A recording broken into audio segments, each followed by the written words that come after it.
Oi pessoal, tudo bem?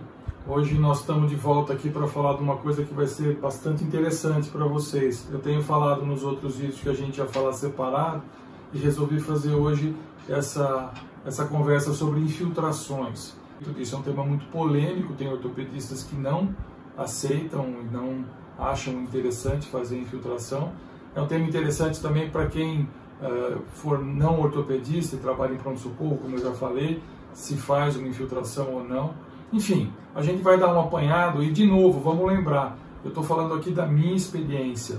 Vocês encontram, principalmente num tema polêmico como esse, vocês encontram outras informações, opiniões diferentes a respeito disso, em trabalhos inclusive. Muito embora no começo, eu me formei na época dos anos 80, e naquela época a infiltração estava sendo bastante castigada pela opinião, inclusive de literatura, porque a infiltração foi um boom que aconteceu nos anos 70, no final dos anos 60, como sendo uma coisa muito boa.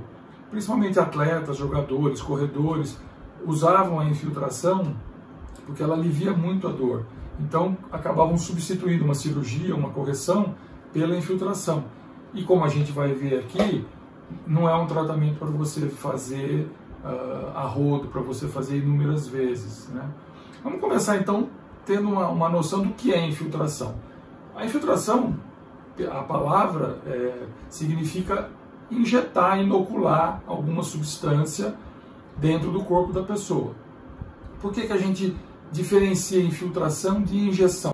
A injeção é um procedimento que não é só médico, a enfermagem pode fazer também, mas é um procedimento que já está pré-determinado o lugar onde você vai injetar a substância. Então, a injeção pode ser as mais comuns, intramuscular ou endovenosa, ou seja, você vai fazer num local onde já está pré-determinado, não é o local onde você tem a lesão. Então, quando você vai fazer uma injeção, ou você faz ela intramuscular, hoje em dia, a gente já fez muito em deltoide, mas hoje em dia praticamente só se faz em glúteo, ou a gente faz endovenosa. Aí para isso você tem que pegar uma veia e colocar a medicação dentro da veia, por isso que se chama endovenosa. E a infiltração, a diferença é que você injeta no lugar, no local onde você acha que o problema está. Então não é um local pré-determinado. É o local onde você acha que a lesão se encontra. Então, por exemplo, tem uma bursite no ombro, uma bursite de quadril, você vai injetar o remédio dentro ou aproximadamente no lugar onde você acha que o problema está. Então, quando você fala em infiltração, você está falando na inoculação de uma substância no corpo do paciente, aonde você acha que o problema está. Tá certo? Essa é a diferença entre uma injeção e uma infiltração. Então, quando o médico fala assim, vou fazer uma infiltração, você já sabe que ele vai colocar a medicação no lugar onde ele quer atingir o resultado. Como é que começou a história da infiltração? A primeira substância que a gente usou para infiltrar foi lá no começo do século passado, quando se descobriu o anestésico. O anestésico local é a primeira substância que foi usada para se infiltrar. A gente precisava dar o ponto em algum lugar, a gente infiltrava, inclusive se usa essa expressão, ao redor do corte para você poder fazer o efeito, para ter o efeito de anestesia e você dar os pontos sem o paciente sentir dor. Então a primeira substância que foi infiltrada foram os anestésicos. Aí ao redor dos anos 50 foi descoberto o corticoide. E é o que basicamente nós vamos falar hoje. Como vocês veem aqui, o que a gente infiltra? Corticoides, anestésicos, ácido hialurônico. Ácido hialurônico é o substituto, a gente já falou disso, o substituto do líquido sinovial.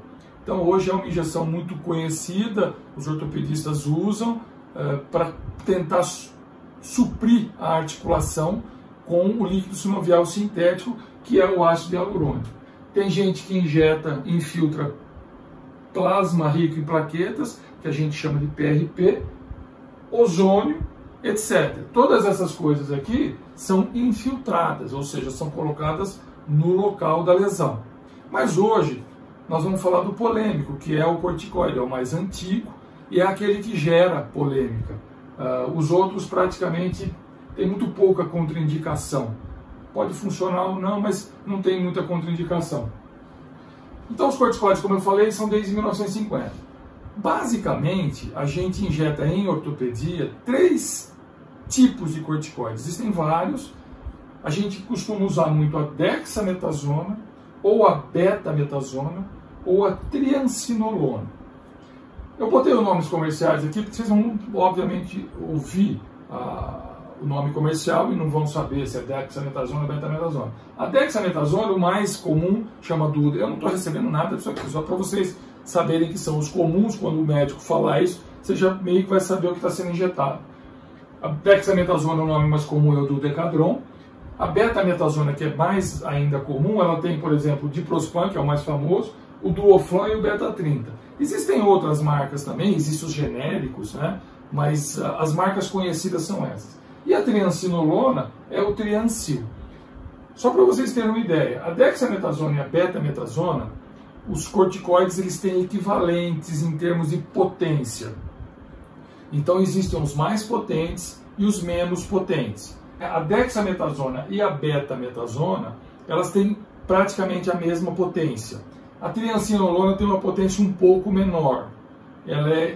Então, quando o médico quer, talvez, tentar não agredir muito a região, ele pode usar a triancinolona. Mas o mais comum para você fazer, que a gente vê mais fazer as infiltrações, e o que eu mais uso, é a dexametasona e a betametasona. A triancinolona, além de ser um pouco mais cara, ela é um pouco mais difícil de encontrar. Vem numa embalagem maior, então a pessoa vai comprar, ela compra uma quantidade muito grande que talvez ela nem use, então é um pouco mais complicado de usar. E aí nós vamos falar por que é polêmico, né? É polêmico porque, como eu disse, naquela época dos anos 70, onde os jogadores eram acostumados a história que a gente sempre conta para o paciente é a seguinte: os jogadores naquela época eles não ganhavam tão bem. E normalmente eles ganhavam um bicho bom. Então eles ganhavam mais se eles jogassem do que se eles não jogassem. Então eles ficavam meio desesperados quando eles tinham uma lesão, porque eles tinham que jogar. Então eles meio que pressionavam o médico ou quem quer que seja que estivesse atendendo eles para fazer uma infiltração para eles poderem jogar e ganhar o bicho. Então, e como naquela época os médicos não sabiam ainda o que ia acontecer com aquelas infiltrações, eles infiltravam. Então era comum a gente ouvir falar de pacientes que jogou, sei lá, 10 vezes infiltrado no mesmo joelho. Por exemplo, o cara tinha uma lesão de menisco e inchava um pouco, em vez de ele tratar, esperar, cicatrizar ou operar, não, doutor, o senhor coloca e meio que anestesiava o joelho e ele ia jogar. Aquilo piorava muito a situação. Você está jogando com o menisco lesado, cheio de anestesia, de substâncias que não vão fazer ele sentir dor, aquilo só piorava. Então, em 5 a 10 anos, foi muito comum a gente ver joelhos que desenvolveram artroses, que desenvolveram instabilidades, porque foram muito infiltrados. Então, quando eu me formei, que foram no meio dos anos 80, a gente ouvia muito falar: olha, infiltração, nem pensar, não faça infiltração, infiltração faz... Muito bem, e é verdade, nesse ritmo de infiltração é verdade. Se você for fazer infiltração todo mundo só para anestesiar e para a pessoa machucar mais a articulação, isso realmente é uma coisa que não deve ser feita. Muito bem, quais os outros problemas das infiltrações? Quando você faz em algum lugar, normalmente isso aqui acontece quando você faz várias. A gente vai ler nos livros e nos trabalhos que uma só pode gerar isso daqui, mas normalmente é quando você faz uma quantidade maior de infiltrações no mesmo lugar. Então pode dar uma atrofia de pele, isso acontece muito no cotovelo, porque é uma infiltração bem superficial. Uma necrose tecidual, cotovelo também. Dentro das articulações, se você joga muito corticoide, pode existir uma lesão condral ou uma osteonecrose. Outra coisa, quando você faz infiltração, você precisa tomar cuidado com a pressão arterial da pessoa. O diabetes já menos, eu pelo menos nunca vi um desequilíbrio de um diabético só por ter feito uma infiltração, mas existe essa possibilidade. Eu tive algumas pacientes que desenvolveram uma crise hipertensiva logo depois da infiltração. Mas, de novo, não é uma coisa comum, porque senão, obviamente, ninguém faria as infiltrações. Então, na minha opinião, aí eu vou voltar na minha opinião. Eu analiso muito o custo-benefício. Qual é a indicação que, na minha opinião, existe? Eu tenho duas indicações básicas. Porque qual é o paciente? O paciente que vem, por exemplo, que eu já falei, numa bursite de ombro ou uma bursite de quadril, e ele está quase mancando, ele não consegue quase se mexer de tanta dor. Você rela no lugar, você toca no lugar, aquilo dói muito. Esse paciente se beneficia muito de uma infiltração. Essa é a minha experiência.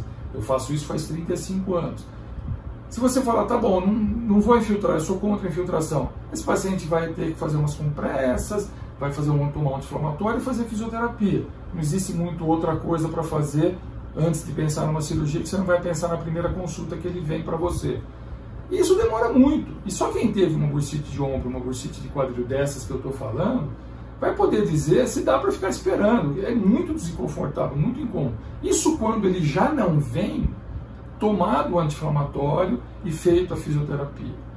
Então, minha opinião, nessas duas indicações, a dor aguda e intensa, como se fosse uma bursite, ou, segundo caso, o paciente, que nem eu falei, ele já vem para a gente, doutor, eu já fiz 30 fisioterapias, eu já tomei esse anti-inflamatório, eu já tomei aquele anti-inflamatório, eu já tomei injeção, a dor não melhora. Então, eu tenho pacientes, e assim, como eu te disse, 35 anos, eu tenho muitos pacientes, que eu melhorei muito o paciente com uma infiltração, esse paciente que não melhorava com nada. Se você não tem a infiltração na mão, antes, ainda mais, por exemplo, quando eu tinha o ozônio, você tem essa alternativa. Mas se você não tem essa alternativa, você vai procurar alguma coisa para operar, porque ele praticamente já fez de tudo. Ele já fez... Ou então você vai insistir e falar, não, olha, você continua na fisioterapia porque não tem outro tratamento. E eu, pessoalmente, acho isso muito frustrante para o paciente. Ele vai ficar, mas eu já fiz, eu sentei aqui para fazer uma consulta, o senhor está falando para eu fazer a mesma coisa que eu já fiz e não funcionou?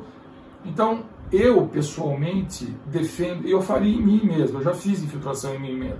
Eu acho que vale a pena você fazer uma, e aí nós estamos aqui, ó. Aqui.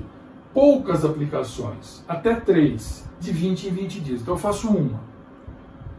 2, 3 dias depois eu peço para ele voltar e me falar. Geralmente ele melhorou 70% a 80% daquela dor. Então aquela dor que incomodava ele, que ele veio procurando a minha ajuda, eu melhorei. Quando ele já não estava tendo melhora com fisioterapia, quando ele já não estava melhor com anti-inflamatório, ou quando ele estava com aquela dor que ele tinha que fazer alguma coisa, tem que anestesiar o lugar porque ele tem muita dor. Então esse resultado é muito satisfatório para mim, na minha experiência. Aí, depois de 20 dias, ele pode tentar fazer uma segunda e depois de mais 20 dias, se precisar, fazer uma terceira. Aí, eu pessoalmente acho que tem que parar. Aí eu mesmo falo para o paciente, olha, não funcionou, quando o caso não funciona mesmo, então nós vamos tentar procurar uma outra maneira. Enfim, a infiltração para mim é isso aqui. Se você não melhorar na primeira, na segunda ou na terceira, eu sempre desenvolvo um método estatístico. Eu faço a primeira. Se ele não melhorou nem 30%, eu sempre pergunto quantos por cento você melhorou. Doutor, não melhorei nem 30%, das duas uma. Ou eu não acertei o lugar, porque como a gente falou, eu tenho que fazer isso no lugar certo. Ou a infiltração não está funcionando para ele. Quando ele melhora de 30% a 80%, eu acho que nós estamos num tratamento bom. Nós estamos fazendo um tratamento que está tendo efeito. E aí, eu sugiro a ele que faça uma segunda. Se não melhorar até o final desses 20 dias. Quando melhora mais que 80%, na primeira aplicação eu já não faço mais nada. Aí eu complemento com fisioterapia, eu posso complementar com medicação, com anti-inflamatório, com analgésico. Porque aí a fisioterapia ou analgésico ou o tempo vai cicatrizar só 20% da dor. 80% eu já resolvi. Tá certo? Então, essa é a minha conduta. Eu faço poucas aplicações, nesses casos aqui, e sempre esperando. Terceira coisa, muito diluída. Às vezes a infiltração sofre uma crítica, ou você tem um colateral muito importante, porque o cara pega uma ampola inteira e joga no lugar. Cruamente, quer dizer, isso é uma infiltração também? É. Minha maneira de ver, quanto mais eu diluir, esse corticoide, menos agressivo ele vai ser. E funciona bem também, né? A gente não precisa jogar uma ampola inteira de qualquer uma dessas coisas aqui num lugar que seja pequeno. A gente dilui e joga só um pouquinho. É melhor você fazer 2 ou 3 infiltrações diluídas do que você fazer uma da ampola inteira. É lógico que dentro de um joelho não tem muito o que diluir, porque o joelho é muito grande, você precisa da ampola inteira do corticoide. Mas, por exemplo, num cotovelo ou até numa bursite, dá para você botar meia ampola ou 1/3 de ampola. Isso vai com a experiência de cada um, mas principalmente diluída. Diluída em quê? Em anestésico. Anestesia local, a gente pega lidocaína sem vasoconstritor, dilui aquilo em 3 ml de xilo, lidocaína, e mistura e injeta. Tá? Então, diluída. Duração. Como é que funciona a infiltração? Você vai ler no livro que um monte de trabalho vai dizer que a infiltração a curto prazo ela é boa. A médio e longo prazo ela tem o mesmo efeito que os outros tratamentos. Mas aí que vem a minha opinião. Isso naquelas que não funcionaram, naquelas que a dor voltou, o problema voltou. Isso acontece. Mas eu tenho um monte. Mas eu tenho muitos, por isso que eu sou animado a fazer infiltrações em determinados casos, e que ela é definitiva. É comum eu ver, hoje mesmo eu conversei com um colega meu, que por coincidência eu infiltrei ele e infiltrei a esposa dele. Ele conta essa história, ele tinha uma dor no ombro, que não melhorava com nada, eu fiz uma infiltração e ele não teve mais, sumiu. Ou seja, aquele caso que se eu não tivesse feito, talvez ele tivesse com dor até hoje. Talvez sim, talvez não, mas ele já estava cansado de fazer outros tratamentos e não melhorar. Então ele foi um caso feliz de melhora definitiva. A esposa dele, que também é médica, ela tinha uma tendinite retrocalcaniana, ela tinha uma tendinite no pé. A gente não infiltra tendão, veja bem, isso é importante. Tendão não é infiltrar o tendão. Então, por exemplo, tendão patelar, tendão de Aquiles, sai fora, você corre o risco de necrosar esse tendão.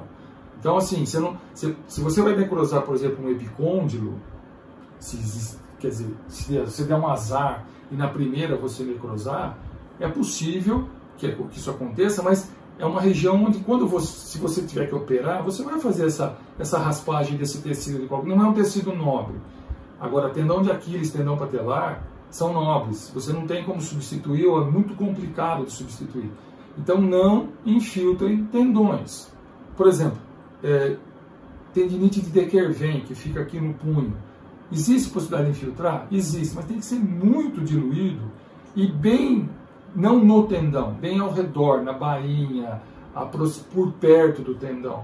É um lugar também delicado. Então, tendão, vocês acendam as antenas, acendam as luzes, liguem as antenas, não é para infiltrar coisas nobres, que correm o risco de necrosar. E por coincidência, então, eu estava falando que ela tinha, mas ela tinha, na minha maneira, quando ela veio para mim, o tendão estava íntegro, mas ela tinha uma bursite retrocalcaniana. Talvez a gente fale sobre isso mais para frente. A bursite eu achei que valia a pena tentar. A gente não fez muitas, porque ela mesma não queria fazer. E ela evoluiu sem melhora, não consegui melhorá-la com as infiltrações, e ela desenvolveu depois uma tendinite de Aquiles crônica que ela vai acabar operando, porque ela começou a ter rupturas desse tendão.